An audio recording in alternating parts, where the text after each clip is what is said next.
গতকাল রাত্রে অনুমান 3 ঘটিকার সময় আমরা একটা সংবাদ পাই মোবাইলের মাধ্যমে যে চাঁদগাঁও থানাধীন চাঁদগাঁও আবাসিক বি ব্লকে ছোট ভাই বড় ভাইকে হত্যা করে লাশ নিয়ে চলে যাচ্ছে দেশের বাড়িতে।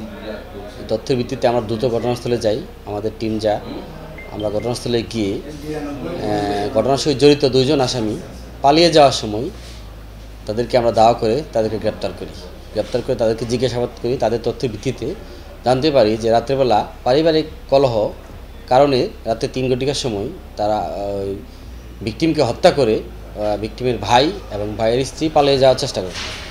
উক্ত সময় আমরা তাদেরকে অ্যারেস্ট করে থানায় নিয়ে আসি। তাদের বিরুদ্ধে আইনগত ব্যবস্থা প্রক্রিয়াধীন আছে।